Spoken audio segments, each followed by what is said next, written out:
Namah Shivaya is considered as the Panchakshari, which has got 5 letters. Namah Shivaya. So these are 5 elements of the space. And Om is primordial, it's called Pranava. Pranava means that which is there from, there's no limit of time and space for it. And these 5 elements are coming from directly from the Om. So the mantra Panchakshari Namah Shivaya becomes Om Namah Shivaya. Na means Nabham in Sanskrit. Nabham means sky. Akasha, we call it, not as a sky literally. So it's a space. Ma means Marut. Marut is the Vayu, air. And from space, the air element has cropped up. Means it started expressing itself.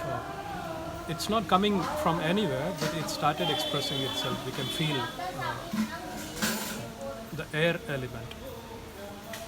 Then Nama, after, then C is called Sikhi. Sikhi means fire element.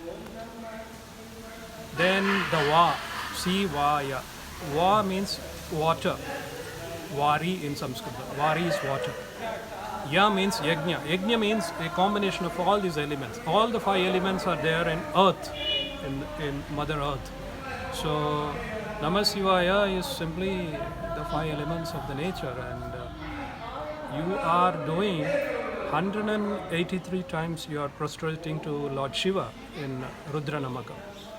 It starts with Namaste astu Bhagavan Vishveshwaraya Mahadevaya Triyambakaya Tripurantakaya Trigagnikalaya Kalagni Rudraya Nilakantaya Mrutyunjayaya Sarveshwaraya Sadasivaya Sriman Mahadevaya Namaha. This Namaha is prostrating 183 times, giving back to the nature, because you are the part of the nature and Mother Nature is your mother.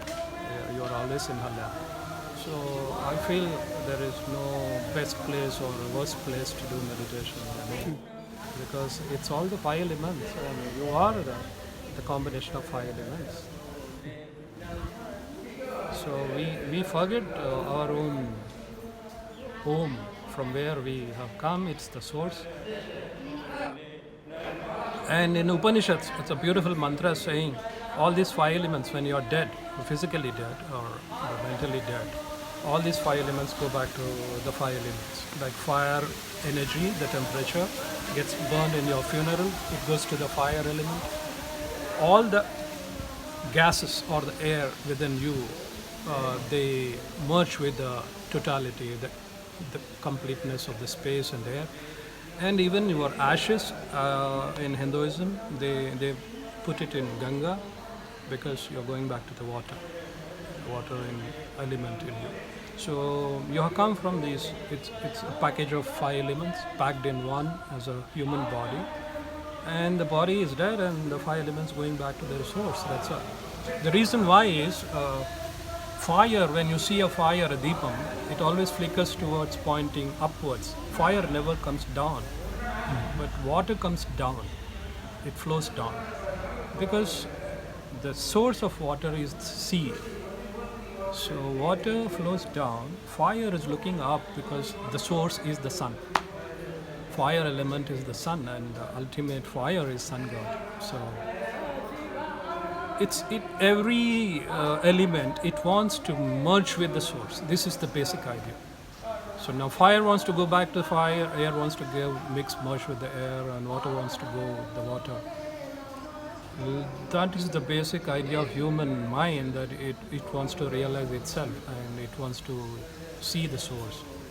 Actually, you are the source, I mean. But this package is giving a magical visual fantasy. We don't understand our own being, of being Om. So it's better we greet always everybody as Hari Om, because everything is Om. So that's all. And Namah Shivaya is a beautiful, it's a Vedic explanation of the Panchakshari, Namah Shivaya.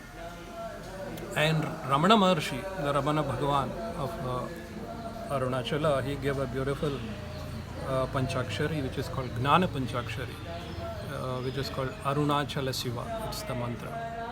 Arunachala Siva is the one which can take you back to the source. It's such a powerful mantra. It is inward travel. Outward travel is Namah Shivaya. Namah Shivaya, because it's 5 elements, you can achieve anything from this entire world that you see. You may become rich, you can become a fantastic artist, you want to become a singer, you can become a singer.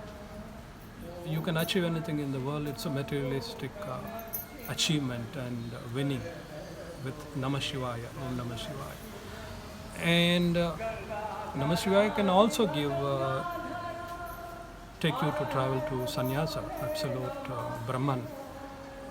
If you really want nothing from this world, you don't want to achieve anything, all you need to is to know, truly know, Athato Brahma Jijnasa. I want to know the Brahman, who is he?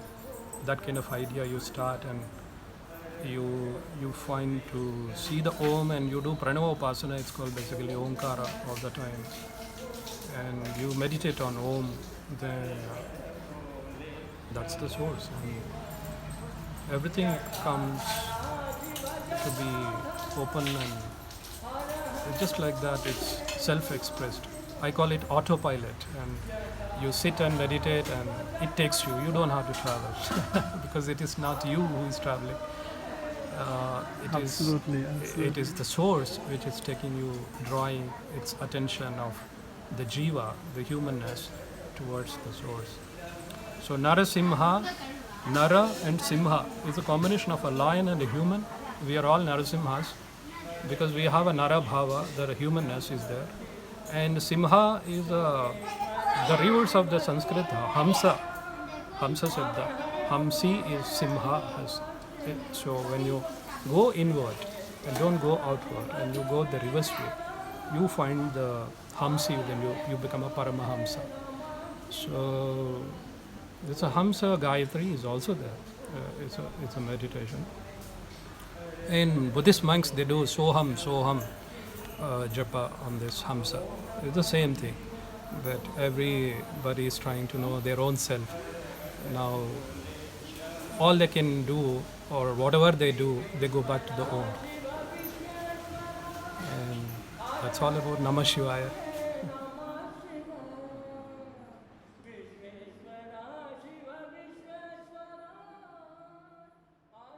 Om Namah Shivaya, Om Namah Shivaya, Har Har Bole Namah Shivaya.